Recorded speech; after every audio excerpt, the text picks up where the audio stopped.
Please join me in welcoming to the stage Steve Gargano. Steve is the former head of product development and customer service with U.S. Bank, and his session is titled Your Passport to Leadership. So Steve, it's all yours.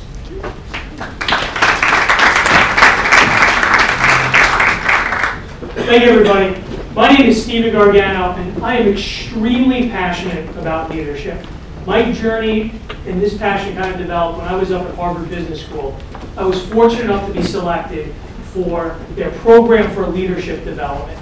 And throughout those 4 years, I kind of turned it into a lifelong journey throughout the various iterations of my career: head of customer support, director of operations, head of product development. And so what I thought would be interesting from our point of view today is we've been talking about the client experience, the customer experience. What about the experience for our teams? What about the experience for our organizations and ourselves, right? So with that, I'd like you to sit there and think, who is a leader? And think of 1, 2, or 3 people who you personally consider a leader. And in some of the workshops that I've done before, I've asked people to write it down. And you'll be surprised, sitting up here looking at people's faces, it's not something that pops into your head. I see eyes go up, I see people going like this, heads going down. This isn't an easy question because it takes some thought, and your mind goes through a bunch of people and you go, well, this person and that person. But what I want you to think about is, if you did pick a leader, you were able to come up with somebody, what traits do they exhibit? What about them made you select them? And does that trait connect to you personally? Is that something that you hold in high regard and high esteem? Is that something that you strive for in your personal life or people that you know? So with that, and maybe some salespeople have heard this before, people do not connect to what you do. They connect to why you do it. And that's worth repeating again. It's not what you do, it's the reason behind what you're doing. And in the past, we've polled the audience, and these are some of the most popular answers that have come up for leaders. Military leaders: George Patton, Ulysses Grant, Julius Caesar. Political leaders: George Washington, Abraham Lincoln, Winston Churchill, Franklin Roosevelt. Business leaders: CEOs: Jack Welch, Steve Jobs, Bill Gates. Sports figures: Derek Jeter, Mark Cuban. How about religious leaders have come to mind? Jesus and Moses. Some of you may look at this and say, of course, Steve, these are people they're generals, presidents, elected individuals, they're CEOs of companies, of course they're leaders. Now, some people may look at this and say, well, maybe. But now I challenge you to, what about this? What about George Custer, Custer's Last Stand, Oliver North, Benedict Arnold? Benedict Arnold was such in high regard as a general, they were going to put him in charge of West Point. How about political? Kim Jong-un, Richard Nixon, Herbert Hoover, Rod Blagojevich. He was selling the Senate seats out of his hometown. Business leaders: Bob Nardelli, Bernie Madoff.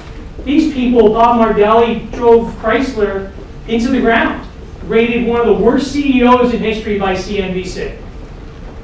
How about Alex Rodriguez or Don Sterling? And religious: how about Osama bin Laden? I'm sure he feels very passionate about what he's doing, but no one kind of on that other side I would select as a leader. But yet, if you think about it, how does this turn into? Position, title, or authority are often confused with leadership.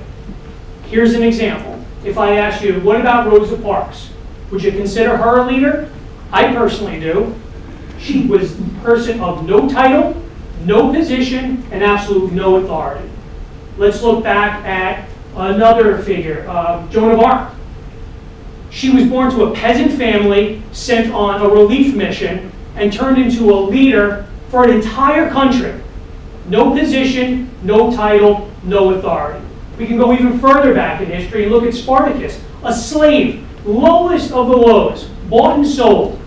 Again, no position, no title, no authority, and they became great leaders. So what does position, title, and authority give us? These provide you the potential to lead, but they do not make you a leader overnight.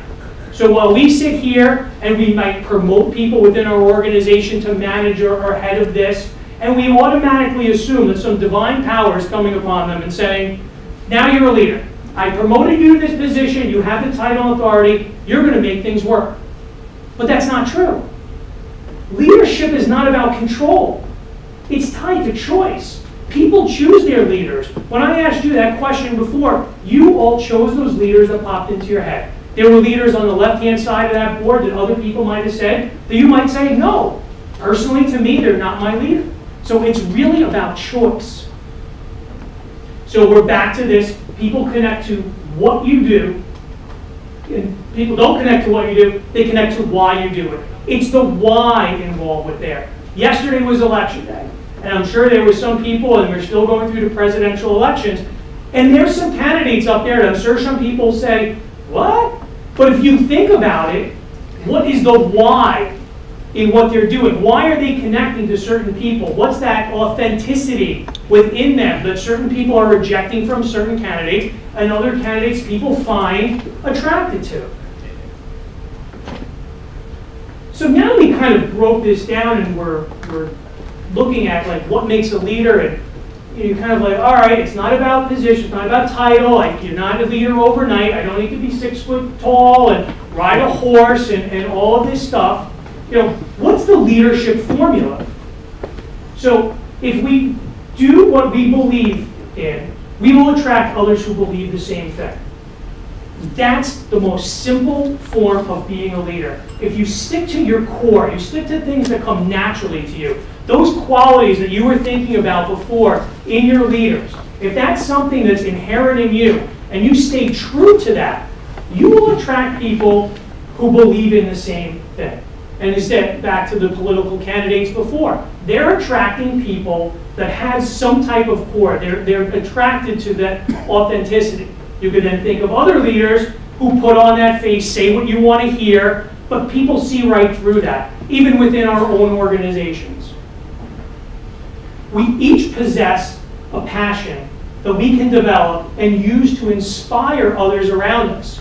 That's the key. We want to inspire people. We want to take what we believe is true, the way we conduct ourselves, and there's nothing wrong with it. Some people want to stay true to people, other people are driven by money, other people are driven by position. There's nothing wrong with it as long as that's your core. Because as long as you stay true to that, people know where you're coming from. People know which way to expect you to move. People know how to work with you. So with that, we said before, well, there's no perfect leader, because there's nothing up there that everyone kind of would say absolutely. But what are some of the categories of leadership that maybe we can develop within our teams, within our organizations, or even within ourselves? Thought leadership. This is for the thinkers. There's a lot of people I know that consider themselves thinkers. They get a problem, they want to sit down, I want to do research on it, I want to work with others, I want to get together in a room, I really kind of want to figure this out. What about the other side of that? How about the results leaders, the doers? I consider myself a doer. Give me a problem, show me a task. I will go out there and I will solve it. You tell me that is broken and we need to fix it, I'm on it, I'll come back to you, and I'll show you what I came up with. So these are people that are results-oriented. Then there's people leadership. These are people that are people naturally gravitate to them. When there's a problem at home, all of a sudden they're next to their desk at work, they're calling them on the phone, they're the people in your family, I have to tell you about this. These people naturally will have people around them. People feel comfortable sharing information with them, talking to them, seeking out their advice. These people have natural people leadership ability. This one I like the best because this is what we can all do, and that's personal leadership. Inspiring ourselves. So you might say, all right, I'm a little bit of a thinker, a little bit of a doer. I consider myself. What about myself? How about bettering ourselves and myself? How do I, kind of lead myself throughout my career, my life, where I want to be in the future? So let's dig a little bit deeper, and I like to come up with some action items. I'm a doer. So think about people on our team or within our lives, or within our organization. So you would think of that are thought leaders. And typically these people, again, like to think strategically. They like to analyze information to make really, really good decisions. So here's some action items that you can do or with your team. I challenge some of my teams. I say they can propose a change improvement to an existing process or procedure. Get together, talk about something within our organization, and kind of come up with a proposal. Remember, they're not the doers, but they can come up with a proposal, right? Solicit peer feedback on a project or task. Go out there and, again, use that natural ability and want to gather information to get some of that peer feedback. Ask clients for feedback.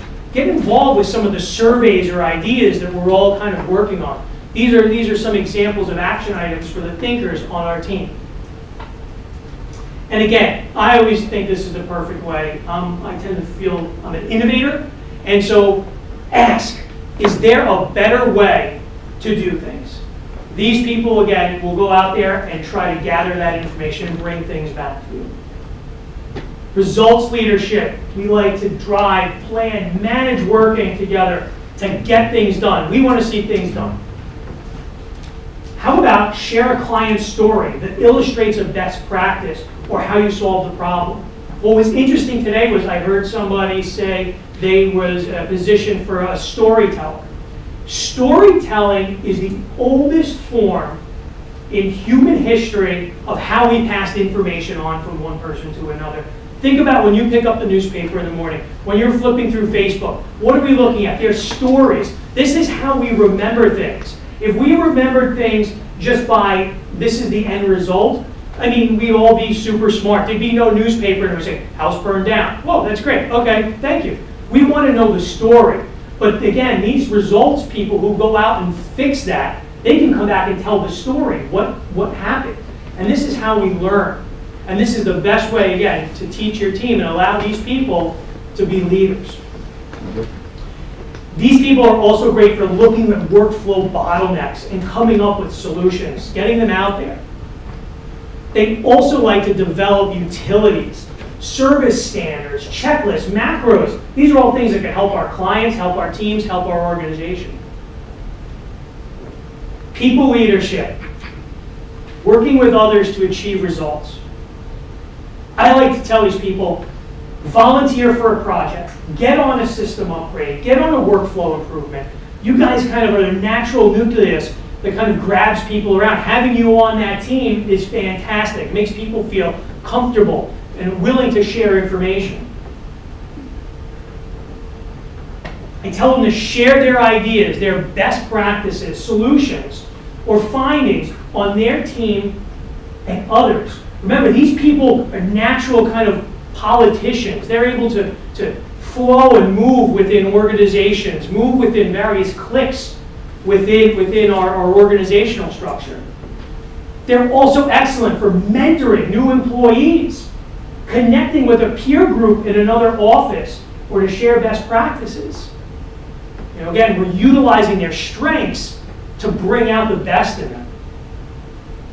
Lead a training session, I tell them. Share what you know with others, system training, product updates, best practices. Kind of use that.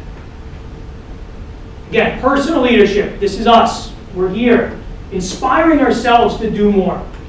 Participate in training. What you're doing today, right here, right now, you are taking part in personal leadership. You are driving everything forward. Complete charitable activities and share experiences with others, showing that you have a little bit more of a side to yourselves than just what people know in work, or even what you're in your personal life people know. Kind of share that a little bit. Open up. You'll be surprised what people share back with you. Ask feedback from clients, managers, and peers. That ask is highlighted. The reason is because it's So simple, but nobody does it. Human beings are naturally non-confrontational people. Think about it. We do not walk into work and say, Joe, the other day I asked you to finish that project. You went, all right, send it to me. Maybe I'll get to it. I don't know why I have to continue to do this, but maybe I'll find out about it later, and I'll be out on Monday. So, you know, you just have to learn it yourself one of these days, but I'll do it again for you. You know, you don't come back and go, Joe, you're a complete asshat. That was inappropriate. I'm sick and tired of dealing with you with this. I'm going to come down hard on you. How about with our own employees? We all feel this, my door's open, you tell me anything. Really? Boss, by the other day, I was in the meeting. I wanted to come up with something. You quickly looked at your phone and said, oh, all right, yeah, we'll kind of get to that later or whatever. You know, I think that was a real blank move on your part. I'm sick and tired of you treating us and everyone. Really? Are we going to get that feedback? You think it's going to happen? I wouldn't give that feedback, and nor would anyone else. But when we ask, Joe walks up and says, Steve, by the way, how am I doing? Wow. Now I have a two-way street. I know he's open for feedback, and I know I can give it to him. And I can say, Joe, by the way, you know, what happens is, you know, when I ask for some certain reports, you tend to, you know what you're doing, and you tend to get frustrated because you're a little bit better at the system than everybody else. But what I would like you to do is if you could spend a little time training or maybe working together with other people, how about that? Now look, we solved the problem, same with you being a leader in your organization, your direct reports. What can I be doing better? And they could say, you know what, sometimes when we're in meetings, you're in a rush, and you tend to kind of, you go through your stuff and no one else gets to give you feedback. How is that, right? People feel a little bit more comfortable doing that. And then again, asking others, how can I help? Is there anything you need a hand with? This is, again, stuff for us or stuff for our teams to kind of get them out of that shell of thinking that every time you're going to pull someone in and go, boy, I got a project for you. I need you on this, this, this, and this. Letting them get out there and feeling comfortable to ask their peers or yourself. Now, when we think about performance reviews, everything comes back to leadership, right? We want leaders. I want you to be a leader. I need you to be a manager. You're a supervisor, all this stuff. And we talk about no one's perfect. So what if we sit here and we start to build on our strengths? I love this analogy. You know, so we build on our individual strengths within our team. Would you tell a quarterback at the end of a game that, I think Drew Brees threw for 7 touchdowns last week? Unbelievable.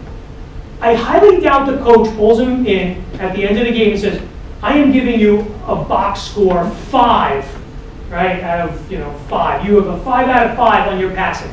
You crushed it. Fantastic. Your tackling is a 1. You are below expectations on the tackling. Does someone sit there and take a pitcher who threw a no-hitter and said, fantastic, great job, next week you got to work on your hitting? But that's what we do on our teams. That's what we do with our leaders. We take them and say, you're not perfect. So you know what I'm going to do? You're great with here. I'm going to start picking you apart on all the things you're not excelling at. And I think you're then going to become a perfect leader overnight. I think you're going to become perfect. Now, how about ourselves? Okay, we say, well, that's a really good point. Okay, I'm really strong at so-and-so as a leader, as a boss. Now, do I sit there and just say, well, I'm just going to play to my strengths? Fine, we'll say to that. That's fine. Go in and go play to your strengths. The problem is that that's like putting the quarterback out the entire game. Where's the team? Quarterback comes out, throws a touchdown. Okay, now the other team gets the ball, runs right over him. That's what happens when you go out and you say, well, I know my weaknesses. I'm just going to play to my strengths. But that's why we have the team. Team members, clients, managers, and peers will naturally gravitate to certain, depending on their needs, their skill set. So take your team, build someone around you, say, I am aware of my weaknesses. I tend to be a little bit rushed. I tend to do something else. I need to know where I stand with this. Your team, when you build that, even though someone's the manager, know that they're deficient in certain areas and team them up with even people that might be junior or less, up to their experience level. But again, they're complimenting them. You're putting out there that team. One story that I can say was I asked somebody once, I said, what's my weakness? And it was somebody I worked with for a long time. And I'm also a certified public accountant.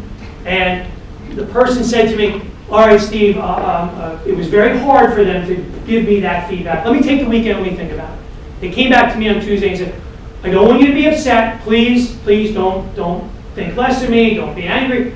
I know it. I'm going, okay, what is this? He said, when we go over stuff in meetings, you tend to, when the details come up, you tend to kind of say, okay, and gloss over them. That's it. Okay, he goes, you're very good with the high level stuff. You know where we need to go. But now what I learned was this. To that individual, being detail-oriented was a very, very important trait that they took very seriously. So that I now knew, when it came time to details, that they were putting a lot of time and energy into this, so that I should sit here and respect that. I should sit there and give them that time. I should not just say, yeah, okay, let's get the project done. So again, finding that out, and you'll be surprised, people, they don't want to hurt you, but you have to also be open and honest to that criticism a little bit.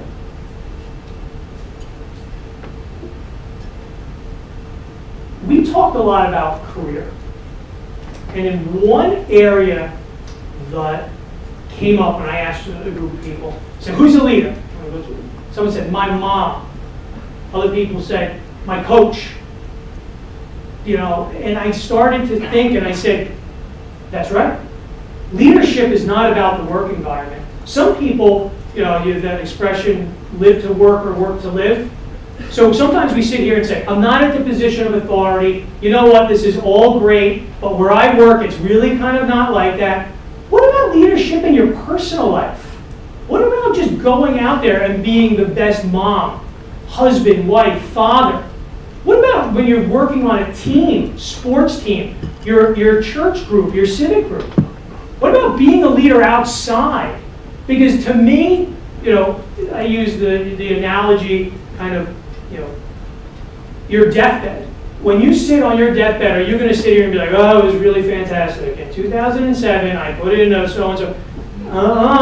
You're going to sit there and remember the people that you affected in your life. Some of them are going to be work-related. Most of them are kind of going to be outside. Did you mentor somebody? Did you take the time to listen? Did you help somebody out without expecting anything in return? Were you the best father, family person out there? So again, thinking that, well, I'm not a leader because I don't have these qualities, I don't have these traits. You can be. You can go out there. You can do all this. So again, finding that mix of activities that you believe in, which is very, very important. It's your own personal choice. And it's not hard. Following that true north in yourself will give that to you. By doing what we believe, again, we inspire those around us, with our actions. So you're going to be inspiring family members, students. I like to go up to campus. If you're involved with any of your schools or any alumni honors, going up there and giving talks on your career, making yourself available. You'll be surprised. I found that most schools, institutions, colleges, we're all waiting for that invite to be like, congratulations, we'd like you to come back and get an honorary degree. Call up the career office, offer to come in and give a session and talk about what you're doing. You'd be surprised how many students actually show up. They want to know, what did you do? What are you looking for? How did you get to where you were? Was it a straight path? Did you stumble along the way? To these students, this stuff is gold. They want to know. Offering that, I give my phone number and say, give me a ring. Let's talk about it. If you're in the city, you want to go have a cup of coffee. Again, you're touching some people. This is important to me, but you may want to do this with community groups or somewhere that you're involved with. This comes back to a little bit of work, documenting, sharing, and reviewing this. So having your teams making sure that they're documenting it. I said to my teams, if you think I'm going to remember what you did in the beginning of the year, it's really up to you to record this. It's up to you to take charge. This is up to you to make sure that at the end of the year, you come back and you go through this with me. Not that I am going to remember. You know, I probably at that time, it was congratulations, this is fantastic. There's a lot of stuff going on in our own personal lives. I said, you need to make sure that you manage that yourselves. And so this is your passport, essentially, to managing your learning, personal growth, and professional development. The reason we kind of called it passport was we said, you know, you use a passport to gain entry. You use a passport to go freely between areas. And so what a lot of people, employees, groups, they want express permission that it's okay to do this, that you're not going to get yelled at or in trouble for taking on this role, for asking these questions, for doing. I said to them, this now is your passport. Go out there. You now have permission to experiment, to work between groups, to gather this information. I'm not going to pull you aside and say, I have a special project for you. You're in charge of this. You kind of can go out there and do this yourself. So this quote, I think, really, really ties everything together. And it's very humble, and it's kind of true.